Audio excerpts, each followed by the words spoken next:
ನಮಸ್ಕಾರ 30 ನಿಮಿಷ 30 ಸುದ್ದಿಗೆ ಸ್ವಾಗತ. ನಾನು ಧನುಶ್ರೀ, ಹಾಗೇನೆ ನನ್ನ ಜೊತೆ ಇದ್ದಾರೆ ನಾನು ಪೃಥ್ವಿರಾಜ್ ಹಾರ್ನಳ್ಳಿ. ಎಸ್ ವೀಕ್ಷಕರೇ, ಇವತ್ತು ಬೆಳಗ್ಗಿನಿಂದ ಮಧ್ಯಾಹ್ನದವರೆಗೆ ನಡೆದಿರುವಂತಹ ಪ್ರಮುಖ 30 ಸುದ್ದಿಗಳನ್ನ ಒಂದೊಂದಾಗಿ ಕ್ವಿಕ್ ಆಗಿ ನೋಡ್ತಾ ಹೋಗೋಣ. ಸಿಎಂ ಸಿದ್ದರಾಮಯ್ಯನವರ ಜೊತೆ ಮಾತನಾಡ್ತಿದ್ದ ಸಚಿವ ಎಂಬಿ ಪಾಟೀಲ್ ಮೇಲೆ ಡಿಸಿಎಂ ಡಿಕೆ ಶಿವಕುಮಾರ್ ಗರಂ ಆಗಿದ್ದಾರೆ. ಡೌನ್ ಡಿಸ್ಟರ್ಬ್ ಎಂದು ಡಿಕೆ ಶಿವಕುಮಾರ್ ಎಂಬಿ ಪಾಟೀಲ್ ಮೇಲೆ ಸಿಟ್ಟಾದ್ರು. ಸಿದ್ದರಾಮಯ್ಯ ಜೊತೆ ಮಾತನಾಡುವಾಗ ಎಚ್ಚರಿಕೆ ನೀಡಿತು. ಭಾರಿ ಚರ್ಚೆಗೆ ಗ್ರಾಸವಾಗಿದೆ. ನಿಮಿಷ ಸ್ವಲ್ಪ ಡೋಂಟ್ ಡಿಸ್ಟರ್ಬ್ ಇರಲಿ, ಡೋಂಟ್ ಡಿಸ್ಟರ್ಬ್. ಕೆಲವು ವಿಚಾರ we have to give this first message. ಮೊದಲು ನಾನು ಸಿದ್ದರಾಮಯ್ಯನವರು ನಮ್ಮ ಕನ್ನಡ ತಾಯಿ. ನಿಮಿಷ ಸ್ವಲ್ಪ ಡೋಂಟ್ ಡಿಸ್ಟರ್ಬ್ ಇರಲಿ, ಡೋಂಟ್ ಡಿಸ್ಟರ್ಬ್. ಕೆಲವು ವಿಚಾರ we have to give this first message. ಮೊದಲು ನಾನು ಸಿದ್ದರಾಮಯ್ಯನವರು ನಮ್ಮ ಕನ್ನಡ ತಾಯಿ. ಈ ನಡುವೆ ನಾನು ಬಂಗಾರಪ್ಪನ ಶಿಷ್ಯ, ನಾನು ಎಸ್ಎಂ ಕೃಷ್ಣರ ಶಿಷ್ಯ ಅಲ್ಲ, ಬಂಗಾರಪ್ಪ ಜೊತೆ ರಾಜಕಾರಣ ಶುರು ಮಾಡಿದವನು ನಾನು ಅಂತ ಡಿಸಿಎಂ ಡಿಕೆ ಶಿವಕುಮಾರ್ ಹೇಳಿಕೆಯನ್ನ ನೀಡಿದ್ರು. ಬಂಗಾರಪ್ಪ ನೋಡಪ್ಪ ಹಿಂಗೆ ನಡೀತಾ ಇದೆ. ನಾನು ಬಂಗಾರಪ್ಪನ ಶಿಷ್ಯ, ಎಸ್ಎಂ ಕೃಷ್ಣ ಶಿಷ್ಯ ಅಲ್ಲ. ಎಸ್ಎಂ ಕೃಷ್ಣ ಬಂಗಾರಪ್ಪನ ಜೊತೆ ನಾನು ರಾಜಕಾರಣ ಪ್ರಾರಂಭ ಮಾಡಿದೆ. ಹಿಂಗೆ ಬಂಗಾರಪ್ಪ ನಿನ್ ತಲ್ಗಿಲೆ ಕೆಟ್ಟಿದ್ಯಾ, ನಿನಗೆ ಏನು ತಿಳ್ಕೊಂಡಿದ್ಯಾ? ವೀರೇಂದ್ರ ಪಾಟೀಲ್ದು ಸರ್, ವೀರೇಂದ್ರ ಪಾಟೀಲ್ ತೆಗೆಯಕ್ಕೆ ನಾವು ಮಾತಾಡ್ತಾ ಇಲ್ಲ, ಅವ್ರ ಹೆಲ್ತ್ ಬಗ್ಗೆ ಮಾತಾಡ್ತಾ ಇದ್ದೀವಿ. ರಾತ್ರಿ ಆಗಿದೆ ಸರ್ ಅಂತ ಹೇಳಿದೆ. ಆಯಿತು, ಸುಮ್ಮನೆ ನಡಿ ನೀನು ಅಂತ ನನಗೆ ಹೇಳಿದ್ರು. ಇನ್ನೇನು ಕಾರು ಇವರು ನಮ್ಮ ಮುನಿವೆಂಕಟ ರೆಡ್ಡಿ ಮನೆ ಮುಂದೆ ಏರ್ಪೋರ್ಟ್, ಹಳೆ ಏರ್ಪೋರ್ಟು ಹೋಗ್ತಾ ಇದ್ದೋ. ಹೋಗೋಷ್ಟೊತ್ತಿಗೆ ಕೊನೆಗೆ ಆ ಕಾರನ್ನ ಹಿಡಿತು. ಅಲ್ಲಿ ಆದರೆ ನೀನು ಮಂತ್ರಿ ಮಾಡ್ತೀನಿ ಕಣ ಅಂದರು. ನಾನು ಮಂತ್ರಿ ಮಾಡೋದು ಬೇಡ ಸರ್, ಹಿಂಗೆ ತೀರ್ಮಾನ ಮಾಡಿದ್ರೆ ಹೋಗಬಾರಂತಲೇ ನನಗೆ ಮಾತಾಡ್ತಿದ್ದು. ಬಂಗಾರಪ್ಪನ ಮನೆಗೆ ರೇಸ್ ಕೋರ್ಸ್ ಪಕ್ಕ ಇದ್ದರು. ಅಧಿಕಾರಕ್ಕಾಗಿ ಅವರಿವರನ್ನ ಭೇಟಿ ಮಾಡಿ ಲಾಬಿ ನಡೆಸಬಾರದು, ಸಿದ್ದರಾಮಯ್ಯ ಭೇಟಿ ಮಾಡಿ ಅವರು ಹೇಳಿದ್ದನ್ನ ನನ್ನ ಬಳಿ ಹೇಳಬಾರದು ಅಂತ ಡಿಸಿಎಂ ಡಿಕೆ ಶಿವಕುಮಾರ್ ಹೇಳಿದ್ದಾರೆ. ಎಂಬಿ ಪಾಟೀಲ್ ಹಿಂಗಂದ್ರು ಅಂತ ನನ್ನ ಮುಂದೆ ಚಾಡಿ ಹೇಳಬೇಡಿ, ನಾನು ಯಾರ ಮಾತನ್ನು ಕೂಡ ಕೇಳೋದಿಲ್ಲ. ನನಗೆ 35 ವರ್ಷ ಅನುಭವ ಇದೆ. ನಮ್ಮ ಇಬ್ಬರಿಗೂ ಕೂಡ ಹೈಕಮಾಂಡ್ ಏನು ಹೇಳಬೇಕು ಅದನ್ನ ಹೇಳಿದೆ ಅಂತ ಡಿಸಿಎಂ ಡಿಕೆ ಶಿವಕುಮಾರ್ ಹೇಳಿಕೆಯನ್ನು ಕೊಟ್ಟರು. ಸಾಹೇಬರಿಗೆ ಅವರ ತ್ಯಾಗ ಯು ಶುಡ್ ನಾಟ್ ಫರ್ಗೆಟ್. ಅವರ ನಾಯಕತ್ವ you should not forget. Rahul Gandhi ಅವರು, ಪ್ರಿಯಾಂಕಾ ಗಾಂಧಿ ಅವರು, ಸೋನಿಯಾ ಗಾಂಧಿ ಅವರು ಕೊಟ್ಟಂಥ ಮಾರ್ಗದರ್ಶನ. ನಿನ್ನೆ ಕೂಡ ಬೆಳಗ್ಗೆ ನನಗೆ ಮಾತಾಡಿದ್ರು. ಮೊನ್ನೆ ಈ ಡಿಸಿಷನ್ ಬರೋಕ್ಕಿಂತ ಮುಂಚಿತವಾಗಿ ಮಾತಾಡಿದ್ರು. 3 ಜನ ನಮ್ಮ ಹತ್ರ ಮಾತಾಡಿದ್ರು. ನಮ್ಮಿಬ್ಬರನ್ನು ಕುಂದಿಸ್ಬಿಟ್ಟು ಪ್ರಿಯಾಂಕಾ ಗಾಂಧಿ, ರಾಹುಲ್ ಗಾಂಧಿ ಅವರು ನಮ್ಗೇನು ಮಾರ್ಗದರ್ಶನ ಕೊಡಬೇಕು ಕೊಟ್ಟಿದ್ದಾರೆ. ಅದಂತೆ ನಾವು ಬದ್ಧತೆ ಇರ್ತೇವೆ. ವೈಯಕ್ತಿಕವಾದ ವಿಚಾರಕ್ಕಿಂತ party is first, then others is next. CM Siddaramaiah, DCM D K Shivakumar ಸೇರಿದಂತೆ 8 ಸಚಿವರ ಸಂಭಾವ್ಯ ಸಚಿವ ಖಾತೆ ಬಗ್ಗೆ ನ್ಯೂಸ್ 18ಗೆ ಎಕ್ಸ್ಕ್ಲೂಸಿವ್ ಮಾಹಿತಿ ಸಿಕ್ಕಿದೆ. ಹಣಕಾಸು ಖಾತೆ ಸಿಎಂ ಸಿದ್ದರಾಮಯ್ಯ ಬಳಿಯೇ ಉಳಿಯಲಿದೆಯಂತೆ. ಡಿಸಿಎಂ ಡಿಕೆಶಿಗೆ 2 ಪ್ರಬಲ ಖಾತೆ, ಇಂಧನ, ಲೋಕೋಪಯೋಗಿ ಬಹುತೇಕ ಖಚಿತವಾಗಿದೆಯಂತೆ. ಎಂಬಿ ಪಾಟೀಲ್ಗೆ ಜಲಸಂಪನ್ಮೂಲ, ಹಾಗೆಯೇ ರಾಮಲಿಂಗ ರೆಡ್ಡಿಗೆ ಬೆಂಗಳೂರು ನಗರಾಭಿವೃದ್ಧಿ, ಪ್ರಿಯಾಂಕ್ ಖರ್ಗೆಗೆ ಸಮಾಜ ಕಲ್ಯಾಣ, ಐಟಿ-ಬಿಟಿ, ಡಾಕ್ಟರ್ ಜಿ ಪರಮೇಶ್ವರ್ಗೆ ಉನ್ನತ ಶಿಕ್ಷಣ ಹಾಗೆ ಭಾರಿ ಹಾಗೂ ಮಧ್ಯಮ ಕೈಗಾರಿಕೆ, ಜಮೀರ್ ಅಹಮದ್ ಖಾನ್ಗೆ ಅಲ್ಪಸಂಖ್ಯಾತ ನಗರಾಭಿವೃದ್ಧಿ, ಎಚ್ಕೆ ಮುನಿಯಪ್ಪಗೆ ಗ್ರಾಮೀಣಾಭಿವೃದ್ಧಿ ಹಾಗೂ ಪಂಚಾಯತ್ ರಾಜ್ ಹಾಗೂ ಸತೀಶ್ ಜಾರಕಿಹೊಳಿಗೆ ಕಂದಾಯ ಅಥವಾ ಸಮಾಜ ಕಲ್ಯಾಣ ಖಾತೆ ನೀಡಲಾಗುತ್ತೆ ಎನ್ನಲಾಗ್ತಾ ಇದೆ. ಮಾಜಿ ಪ್ರಧಾನಿ ದಿವಂಗತ ರಾಜೀವ್ ಗಾಂಧಿ ಅವರ 34ನೇ ಪುಣ್ಯತಿಥಿ ಈ ಹಿನ್ನೆಲೆಯಲ್ಲಿ ಬೆಂಗಳೂರಿನ ಕೆಪಿಸಿಸಿ ಕಚೇರಿಯಲ್ಲಿ ಕಾರ್ಯಕ್ರಮವನ್ನು ಹಮ್ಮಿಕೊಳ್ಳಲಾಗಿತ್ತು. ಸಿಎಂ ಸಿದ್ದರಾಮಯ್ಯ ಸೇರಿದಂತೆ ಕಾಂಗ್ರೆಸ್ನ ಹಲವು ನಾಯಕರು ಭಾಗವಹಿಸಿದರು. ಈ ವೇಳೆ ರಾಜೀವ್ ಗಾಂಧಿ ಫೋಟೋಗೆ ನಮಿಸಿ ಸ್ಮರಿಸಿದ್ದಾರೆ. ಈ ವೇಳೆ ಮಾತನಾಡಿದಂತ ಮುಖ್ಯಮಂತ್ರಿ ಸಿದ್ದರಾಮಯ್ಯ, ಮಹಿಳೆಯರಿಗೆ ಮೊದಲು ಮೀಸಲಾತಿ ಇರಲಿಲ್ಲ, ಪರಿಶಿಷ್ಟ ಜಾತಿ ಪರಿಶಿಷ್ಟ ಪಂಗಡಕ್ಕೂ ಕೂಡ ಮೀಸಲಾತಿ ಇರಲಿಲ್ಲ. ಬಿಜೆಪಿ ಅವರಿಗೆ ಯಾವ ನೈತಿಕತೆ ಇದೆ? ಪಾರ್ಲಿಮೆಂಟ್ನಲ್ಲಿ ಮಹಿಳೆಯರಿಗೆ ಮೀಸಲಾತಿ ಕೊಡ್ಲಿ ಅಂತ ಹೇಳಿಕೆಯನ್ನು ಕೊಟ್ಟರು. ರಾಜೀವ್ ಗಾಂಧಿ ಅವರ ಪುಣ್ಯತಿಥಿಯನ್ನ ಆಚರಣೆ ಮಾಡ್ತಾ ಇದ್ದೀವಿ. ಇಡೀ ದೇಶಾದ್ಯಂತ ಈ ಪುಣ್ಯತಿಥಿಯನ್ನ ಆಚರಣೆ ಮಾಡ್ತಾ ಇದ್ದೇವೆ. ರಾಜೀವ್ ಗಾಂಧಿ ಅವರ ಆತ್ಮಕ್ಕೆ ಚಿರಶಾಂತಿ ಸಿಗಲಿ ಅಂತೇಳಿ ನಾನು ಆಶಿಸ್ತೇನೆ. ಬಿಜೆಪಿ ಸರ್ಕಾರದಲ್ಲಿದ್ದ ಫರ್ಮಾನು ಈಗಲೂ ಮುಂದುವರಿಕೆ ಮಾಡಲಾಗ್ತಿದೆ. ನಾಳಿನ ವಿಧಾನಮಂಡಲ ಕಲಾಪಕ್ಕೆ ಮಾಧ್ಯಮ ಕ್ಯಾಮೆರಾ ನಿಷೇಧ ಹೇರಲಾಗಿದೆ. ಕ್ಯಾಮೆರಾಮ್ಯಾನ್, ಫೋಟೋಗ್ರಾಫರ್ಗೂ ನಿಷೇಧ, ಜೊತೆಗೆ ಕಲಾಪ ಚಿತ್ರೀಕರಣ ಮಾಡುವಂತಿಲ್ಲ. ಮಾಧ್ಯಮ, ಪತ್ರಿಕೆ ವರದಿಗಾರರಿಗೆ ಮಾತ್ರ ಪ್ರವೇಶವಿದೆ.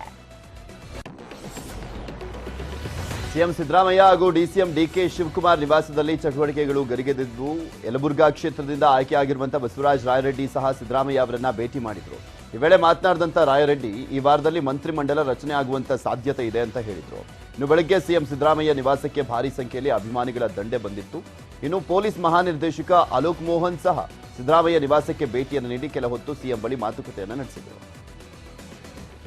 ಅತ್ತ ಉಪಮುಖ್ಯಮಂತ್ರಿ ಡಿಕೆ ಶಿವಕುಮಾರ್ ನಿವಾಸಕ್ಕೆ ಶಾಸಕ ಕೃಷ್ಣ ಬೈರೇಗೌಡ, ಮಾಜಿ ಶಾಸಕ ಆರ್.ವಿ. ದೇವರಾಜ್ ಹಾಗೂ ನಟ ನಿರ್ದೇಶಕ ಎಸ್ ನಾರಾಯಣ್ ಆಗಮಿಸಿದ್ರು. ನೂತನ ಡಿಸಿಎಂಗೆ ಶುಭಾಶಯವನ್ನು ಕೋರಿದ್ರು. ಈ ಮಧ್ಯೆ ಎಡಿಜಿಪಿ ಹರಿಶೇಖರನ್ ಕೂಡ ಡಿಕೆ ಶಿವಕುಮಾರ್ ನಿವಾಸಕ್ಕೆ ತೆರಳಿ ಕೆಲ ಹೊತ್ತು ಮಾತುಕತೆಯನ್ನು ನಡೆಸಿದ್ದಾರೆ.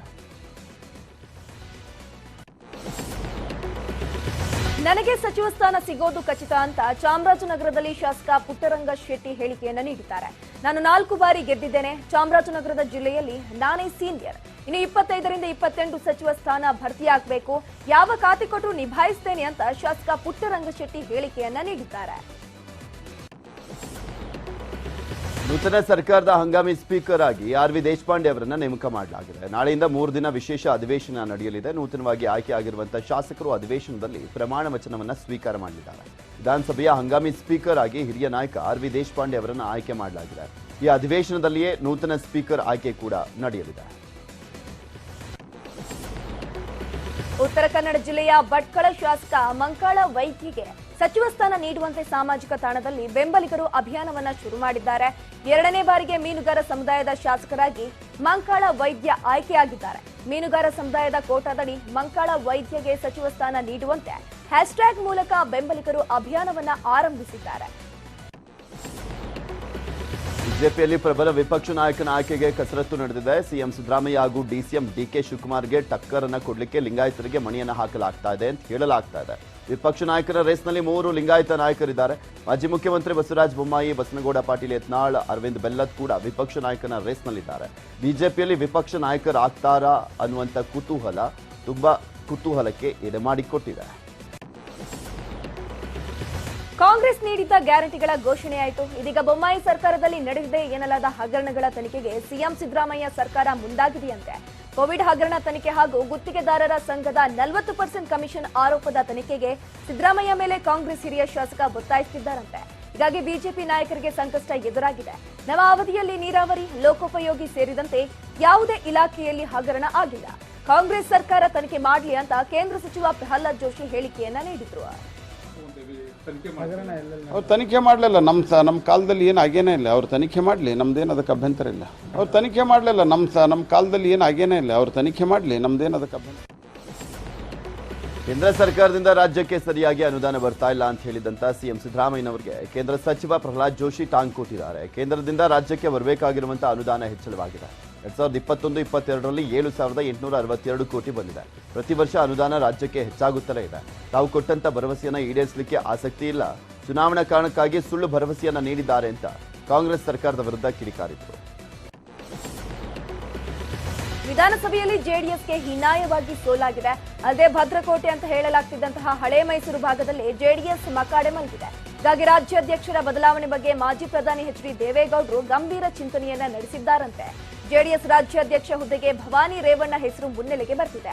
ಸಿಎಂ ಇಬ್ರಾಹಿಂ ಬದಲಿಗೆ ಜೆಡಿಎಸ್ ರಾಜ್ಯಾಧ್ಯಕ್ಷರಾಗಿ ಭವಾನಿ ರೇವಣ್ಣ ನೇಮಕಕ್ಕೆ ಜೆಡಿಎಸ್ನಲ್ಲಿ ಕೂಗು ಕೇಳಿ ಬರ್ತಿದೆ. ಸಿಲಿಕಾನ್ ಸಿಟಿ ಬೆಂಗಳೂರಲ್ಲಿ ಸುರಿದಂತ ನಿನ್ನೆಯ ಮಳೆಗೆ ನಗರದ ಹಲವೆಡೆ ಮರಗಳು ಧರೆಗುಳಿದವೆ. K R circle, Cubbon park, corporation ಸೇರಿದಂತೆ ಹಲವು ಕಡೆಗಳಲ್ಲಿ ಮರಗಳು, ಕೊಂಬೆಗಳು ಬಿದ್ದಿದ್ದು ಮರಗಳನ್ನು ಬಿಬಿಎಂಪಿ ಸಿಬ್ಬಂದಿ ತೆರವುಗೊಳಿಸಿದ್ರು. ಇನ್ನು ಬೆಂಗಳೂರಲ್ಲಿ ಇಂದೂ ಸಹ ಮಳೆ ಮುಂದುವರಿಯುವಂತ ಸಾಧ್ಯತೆ ಇದೆ. ಆದರೆ ಬಿಬಿಎಂಪಿ ಮಾತ್ರ ಯಾವುದೇ ಮುಂಜಾಗ್ರತಾ ಕ್ರಮವನ್ನು ಕೈಗೊಂಡಿಲ್ಲ. ಬೆಂಗಳೂರಿನಲ್ಲಿ ಮಳೆ ಅಬ್ಬರಿಸುತ್ತಿದ್ರೆ ಉತ್ತರ ಕರ್ನಾಟಕದಲ್ಲಿ ರಣ ಬಿಸಿಲಿನ ಆರ್ಭಟಕ್ಕೆ ಜನರು ತತ್ತರಿಸಿ ಹೋಗ್ತಿದ್ದಾರೆ. ರಾಯಚೂರು, ಕೊಪ್ಪಳ, ಯಾದಗಿರಿ, ಬೀದರ್ ಜಿಲ್ಲೆಯಲ್ಲಿ ಬಿಸಿಲಿನ ಝಳಕ್ಕೆ ಮಕ್ಕಳು, ವೃದ್ಧರು ಹೈರಾಣಾಗಿದ್ದಾರೆ. ಈ ಜಿಲ್ಲೆಗಳಲ್ಲಿ 43ರಿಂದ 45 ಡಿಗ್ರಿ ಉಷ್ಣಾಂಶವಿದೆ. ಹೀಗಾಗಿ ರಣ ಬಿಸಿಲಿಗೆ ನವಜಾತ ಶಿಶುಗಳು ನಿರ್ಜಲೀಕರಣದಿಂದ ಆಸ್ಪತ್ರೆಗೆ ದಾಖಲಾಗ್ತಿದ್ದಾರೆ. ಜ್ವರ, ವಾಂತಿಯಿಂದ ಮಕ್ಕಳು ಬಳಲ್ತಾ ಇದ್ದಾರೆ. ರೇಟ್ ಜಾಸ್ತಿ ಆದ ಕಾರಣದಿಂದಾಗಿ ಈಗ ಬಿಸಿಲಿದೆ ಅಲ್ಲ, ಆದ ಕಾರಣದಿಂದಾಗಿ ಎಳ್ನೀರು ಒಟ್ಟ ಸಿಗ್ತಾ ಇಲ್ಲ. ದಿನಕ್ಕೆ 2 ಲೋಡ್ ಹೋಗ್ತಾ ಇತ್ತು, ಈಗ ಒಟ್ಟ ಇಲ್ಲ ಎಳ್ನೀರೇ ಇಲ್ಲ. ಆದ ಕಾರಣದಿಂದಾಗಿ ಅಂಗಡಿ ಬಂದ್ ಮಾಡ್ತಾ ಇದ್ದೀವಿ. Welcome back. ಉಳಿದ ಸುದ್ದಿಗಳನ್ನ ಒಂದೊಂದಾಗಿ ಕ್ವಿಕ್ ಆಗಿ ನೋಡ್ತಾ ಹೋಗೋಣ. ನೆಲಮಂಗಲದಲ್ಲಿ ಸ್ಕೂಟರ್ ಬೈಕ್ ವೀಲಿಂಗ್ ಪುಂಡರ ಹಾವಳಿ ಹೆಚ್ಚಾಗಿದೆ. ಒಬ್ಬ ವೀಲಿಂಗ್ ಮಾಡ್ತಿದ್ರೆ ಹಿಂಬದಿಯಿಂದ ಮತ್ತೊಬ್ಬ ವಿಡಿಯೋ ಮಾಡಿ ಸೋಷಿಯಲ್ ಮೀಡಿಯಾದಲ್ಲಿ ಬಿಡ್ತಿದ್ದಾರೆ. ಸೋಷಿಯಲ್ ಮೀಡಿಯಾ ಫಾಲೋವರ್ಸ್ಗಾಗಿ ಈ ತರಹದ ಹುಚ್ಚಾಟ ಹೆಚ್ಚಾಗಿದೆ. ಇವರ ಹುಚ್ಚಾಟಕ್ಕೆ ಇತರೆ ಬೈಕ್ ಸವಾರರು ಹೈರಾಣಾಗಿದ್ದು ಪೊಲೀಸರ ಬಗ್ಗೆ ಬೇಸರಗೊಂಡಿದ್ದಾರೆ. ವಿದ್ಯುತ್ ತಂತಿ ತಗುಲಿ ಕಾರ್ಮಿಕ ಸಾವನ್ನಪ್ಪಿರುವಂತಹ ಘಟನೆ ಮಂಡ್ಯ ಜಿಲ್ಲೆಯ ನಾಗಮಂಗಲ ತಾಲೂಕಿನ ವೆಳ್ಳೂರು ಗ್ರಾಮದಲ್ಲಿ ನಡೆದಿದೆ. ಟಿಎಸ್ ಛತ್ರದ ಗ್ರಾಮದ ರಾಜು ಮೃತ ದುರ್ದೈವಿ. ವೆಳ್ಳೂರಿನ ಮಯೂರ ಹೋಟೆಲ್ನಲ್ಲಿ ಕೆಲಸ ಮಾಡ್ತಾ ಇದ್ದಂತ ರಾಜು ಮಾವಿನಕಾಯಿ ಕೀಳಲಿಕ್ಕೆ ಹೋಗಿದಾಗ ವಿದ್ಯುತ್ ತಂತಿ ತಗುಲಿ ಮೃತಪಟ್ಟಿದ್ದಾನೆ. ಸ್ಥಳಕ್ಕೆ ಸೆಸ್ಕ್ ಇಲಾಖೆ ಅಧಿಕಾರಿಗಳು ಭೇಟಿಯನ್ನು ನೀಡಿ ಪರಿಶೀಲನೆಯನ್ನ ಮಾಡಿದರು. ಟೈಲ್ಸ್ ವ್ಯಾಪಾರ ಮಾಡಿಕೊಂಡಿದ್ದ ವ್ಯಕ್ತಿಯೊಬ್ಬನನ್ನ ಮಾರಕಾಸ್ತ್ರಗಳಿಂದ ಕೊಚ್ಚಿ ಕೊಲೆ ಮಾಡಿರೋ ಘಟನೆ ತುಮಕೂರಿನ ಯಲ್ಲಾಪುರದಲ್ಲಿ ನಡೆದಿದೆ. ಬೈಕ್ನಲ್ಲಿ ಬಂದಿದ್ದ ಇಬ್ಬರು ಅಪರಿಚಿತರು ಟೈಲ್ಸ್ ಅಂಗಡಿ ವ್ಯಾಪಾರಿ ಜಾಕಿರ್ ಇಸ್ಮಾಯಿಲ್ ರನ್ನ ಮಾರಕಾಸ್ತ್ರಗಳಿಂದ ಕೊಚ್ಚಿ ಕೊಲೆ ಮಾಡಿದ್ದಾರೆ. ಮೈಸೂರಿನ ರೌಡಿ ಶೀಟರ್ ಚಂದ್ರಶೇಖರ್ ಕೊಲೆ ಪ್ರಕರಣಕ್ಕೆ ಸಂಬಂಧಿಸಿದಂತೆ 8 ಆರೋಪಿಗಳು ಪೊಲೀಸರಿಗೆ ಶರಣಾಗಿದ್ದಾರೆ. 4 ಬೈಕ್ನಲ್ಲಿ ಬಂದಿದ್ದ ದುಷ್ಕರ್ಮಿಗಳು ರೌಡಿ ಶೀಟರ್ ಚಂದುನನ್ನ ಮಾರಕಾಸ್ತ್ರಗಳಿಂದ ಹಲ್ಲೆ ಮಾಡಿ ಕೊಲೆ ಮಾಡಿದ್ರು. ಈ ಕುರಿತು ಮೈಸೂರಿನ ವಿವಿಪುರಂ ಠಾಣೆಯಲ್ಲಿ ಪ್ರಕರಣ ಕೂಡ ದಾಖಲಾಗಿತ್ತು. ಕೊಲೆ ಮಾಡಿ ಬೈಕ್ಗಳಲ್ಲಿ ಪರಾರಿಯಾಗಿದ್ದ ಆರೋಪಿಗಳನ್ನ ಇದೀಗ ಬಂಧಿಸಲಾಗಿದೆ. ನೀರಿಗಾಗಿ ನದಿಗೆ ತಳ್ಳಿದಂತ ಬಾಲಕನ ಮೊಸಳೆ ಎಳೆದೊಯ್ದಿರುವಂತಹ ಘಟನೆ ರಾಯಚೂರಿನ ಕುರುವಾಕಲ ಗ್ರಾಮದಲ್ಲಿ ನಡೆದಿದೆ. 9 ವರ್ಷದ ನವೀನ್ ಜಮೀನಲ್ಲಿದ್ದಾಗ ಅಲ್ಲೇ ಪಕ್ಕದಲ್ಲೇ ಇದ್ದಂತ ಕೃಷ್ಣ ನದಿಗೆ ನೀರು ತರಲಿಕ್ಕೆ ಹೋಗಿದ್ದ. ಬಾಟಲ್ಗೆ ನೀರು ತುಂಬಿಸುವಾಗ ಮೊಸಳೆ ದಾಳಿಯನ್ನ ಮಾಡಿ ಎಳೆದೊಯ್ದಿದೆ. ಬಾಲಕ ನವೀನ್ಗಾಗಿ ಕೃಷ್ಣ ನದಿಯಲ್ಲಿ ಶೋಧ ಕಾರ್ಯ ನಡೀತಾ ಇದೆ. ಟೊಮ್ಯಾಟೊ ಬೆಲೆ ಕುಸಿದ ಕಾರಣ ರಾಮನಗರದ ಎಪಿಎಂಸಿ ಮಾರುಕಟ್ಟೆಯ ರಸ್ತೆ ಬದಿ ರಾಶಿ ಟೊಮ್ಯಾಟೊ ಸುರಿದು ರೈತರು ಗಲಾಟೆ ಮಾಡಿದ್ದಾರೆ. 20 ಕೆಜಿ ತೂಕದ ಕ್ರೇಟ್ ಟೊಮ್ಯಾಟೊ ಬೆಲೆ 50 ರಿಂದ 60 ರೂಪಾಯಿಗೆ ಕುಸಿದ ಕಾರಣ ರೈತರು ರೊಚ್ಚಿಗೆದ್ದಿದ್ದಾರೆ. ಮಂಡ್ಯ ನಗರದ ಕಲ್ಲಳ್ಳಿ ಬಳಿ ಭೀಕರ ಅಪಘಾತ ಸಂಭವಿಸಿದೆ. ಮೈಸೂರಿನಿಂದ ಬೆಂಗಳೂರಿಗೆ ಹೋಗ್ತಾ ಇದ್ದಂತಹ ಸಂದರ್ಭದಲ್ಲಿ ಕೆಎಸ್ಆರ್ಟಿಸಿ ಬಸ್ಗೆ ಏಕಾಏಕಿ ಹೊಸ ಸಂಸತ್ ಭವನವನ್ನ ರಾಷ್ಟ್ರಪತಿಗಳು ಉದ್ಘಾಟಿಸಬೇಕೇ ಹೊರತು ಪ್ರಧಾನಿಯಲ್ಲ ಎಂದು ಕಾಂಗ್ರೆಸ್ ನಾಯಕ ರಾಹುಲ್ ಗಾಂಧಿ ಟ್ವೀಟ್ ಮಾಡಿದ್ದಾರೆ. ಸಂಸತ್ ಭವನ ಉದ್ಘಾಟನೆಗೆ ಕೇವಲ 1 ವಾರ ಬಾಕಿ ಇದ್ದು ಪ್ರಧಾನಿ ನರೇಂದ್ರ ಮೋದಿ ಬದಲು ರಾಷ್ಟ್ರಪತಿ ದ್ರೌಪದಿ ಮುರ್ಮು ಅವರು ನೂತನ ಸಂಸತ್ ಭವನವನ್ನ ಉದ್ಘಾಟಿಸಬೇಕು ಅಂತ ರಾಹುಲ್ ಗಾಂಧಿ ಅವರು ಒತ್ತಾಯಿಸಿದ್ದಾರೆ. ಮೇ 28ರಂದು ನೂತನ ಸಂಸತ್ ಭವನ ಉದ್ಘಾಟನೆ ಕಾರ್ಯಕ್ರಮ ನಿಗದಿಯಾಗಿದೆ. ಜಪಾನ್ನ ಹಿರೋಶಿಮಾದಲ್ಲಿ G7 ಶೃಂಗಸಭೆ ನಡೀತಾ ಇದೆ. G7 ಶೃಂಗಸಭೆಯಲ್ಲಿ ಪ್ರಧಾನಮಂತ್ರಿ ನರೇಂದ್ರ ಮೋದಿ ಅವರು ಗಮನ ಸೆಳೆದಿದ್ದಾರೆ. ಮರುಬಳಕೆ ಮಾಡಿದಂತ ವಸ್ತುಗಳಿಂದ ಸಿದ್ಧಪಡಿಸಿದ ಜಾಕೆಟ್ ಅನ್ನು ಧರಿಸಿ ಜಗತ್ತಿಗೆ ಸುಸ್ಥಿರತೆಯ ಸಂದೇಶವನ್ನು ರವಾನಿಸಿದ್ದಾರೆ. ಇದೇ ವೇಳೆ ನೈಸರ್ಗಿಕ ಸಂಪನ್ಮೂಲಗಳ ಸಮಗ್ರ ಬಳಕೆ ಮತ್ತು ಗ್ರಾಹಕೀಕರಣದಿಂದ ಪ್ರೇರಿತವಾದಂಥ ಅಭಿವೃದ್ಧಿ ಮಾದರಿಯನ್ನ ಬದಲಾಯಿಸಲಿಕ್ಕೆ ಕರೆಯನ್ನು ಕೊಟ್ಟಿದ್ದಾರೆ.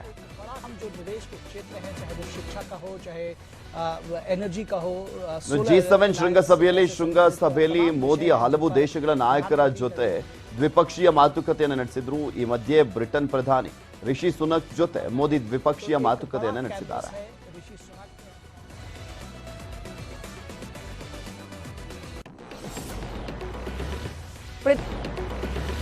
ನಿರ್ದೇಶಕ ಪಿಸಿ ಶೇಖರ್ ಮತ್ತು ನಿರ್ಮಾಪಕ ಕಡ್ಡಿಪುಡಿ ಚಂದ್ರು ನಡುವೆ ಗಲಾಟೆಯಾಗಿದೆ. ಈ ಪ್ರಕರಣ ಈಗ ಪೊಲೀಸ್ ಠಾಣೆ ಮೆಟ್ಟಿಲೇರಿದೆ. ನಟ ಚಂದ್ರು ಅಲಿಯಾಸ್ ಕಡ್ಡಿಪುಡಿ ಚಂದ್ರು ವಿರುದ್ಧ ಲವ್ ಬರ್ಡ್ ಸಿನಿಮಾ ನಿರ್ದೇಶಕ ಪಿಸಿ ಚಂದ್ರಶೇಖರ್ ಸದಾಶಿವನಗರ ಠಾಣೆಯಲ್ಲಿ ಕೇಸ್ ದಾಖಲಿಸಿದ್ರು. ಎಫ್ಐಆರ್ ದಾಖಲಾಗಿದೆ. ಒಟ್ಟು 25 ಲಕ್ಷ ರೂಪಾಯಿ ಹಣವನ್ನ ನಿರ್ದೇಶಕರಿಗೆ ಕಡ್ಡಿಪುಡಿ ಚಂದ್ರು ನೀಡಬೇಕಿತ್ತು. ಆದರೆ ಅವರು ಕೊಟ್ಟಿರುವುದು 6.5 ಲಕ್ಷ ರೂಪಾಯಿ ಮಾತ್ರ. ಉಳಿದ ಹಣ ಕೇಳಿದ್ರೆ ಅವಾಚ್ಯ ಶಬ್ದಗಳಿಂದ ನಿಂದಿಸಿ ಹಣ ಕೊಡದೆ ಬೆದರಿಕೆಯನ್ನ ಹಾಕಿದ್ದಾರೆ ಅಂತ ನಿರ್ದೇಶಕ ಪಿಸಿ ಶೇಖರ್ ಆರೋಪವನ್ನ ಮಾಡಿದ್ದಾರೆ. ಇನ್ನು ಪಿಸಿ ಶೇಖರ್ ಆರೋಪವನ್ನ ಕಡ್ಡಿಪುಡಿ ಚಂದ್ರು ತಳ್ಳಿ ಹಾಕಿದ್ದಾರೆ.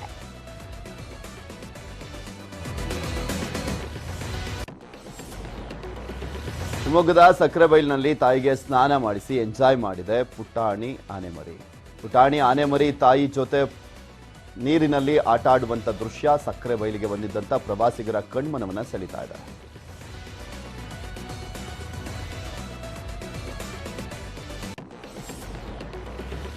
ಹದಿನಾರನೇ ಆವೃತ್ತಿಯ ಐಪಿಎಲ್ನ ಲೀಗ್ ಹಂತ ಮುಕ್ತಾಯಗೊಳ್ಳಲಿದ್ದು ಇಂದು ಕೊನೆಯ ಪಂದ್ಯವನ್ನು ಆಡಲಿರುವ ಆರ್ಸಿಬಿ ಪ್ಲೇ ಆಫ್ ಹಂತಕ್ಕೆ ಪ್ರವೇಶಿಸುವ ವಿಶ್ವಾಸದೊಂದಿಗೆ ಗುಜರಾತ್ ಟೈಟನ್ಸ್ ವಿರುದ್ಧ ಕಣಕ್ಕಿಳಿಯಲಿದೆ. ಗುಜರಾತ್ ಈಗಾಗಲೇ ಅಗ್ರಸ್ಥಾನದಲ್ಲಿ ಉಳಿಯುವುದು ಖಚಿತವಾಗಿದೆ. ಇಂದು ಸಂಜೆ ಮಳೆಯ ಮುನ್ಸೂಚನೆ ಇದ್ದು ಪಂದ್ಯಕ್ಕೆ ಅಡ್ಡಿಯಾಗಬಹುದು. ಒಂದು ವೇಳೆ ಸನ್ರೈಸರ್ಸ್ ವಿರುದ್ಧ ಮುಂಬೈ ಸೋತು ಮಳೆ ಬಂದು ಪಂದ್ಯ ರದ್ದಾದರೆ ಆರ್ಸಿಬಿಗೆ ಲಾಭ. ತಂಡ ನಿರಾಶಯವಾಗಿ ಪ್ಲೇ ಆಫ್ ಗೆಲ್ಲಲಿದೆ. ಮುಂಬೈ ಗೆದ್ದು ಬೆಂಗಳೂರು ಪಂದ್ಯ ರದ್ದಾದ್ರೆ ಆರ್ಸಿಬಿ ಹೊರಬೀಳಲಿದೆ.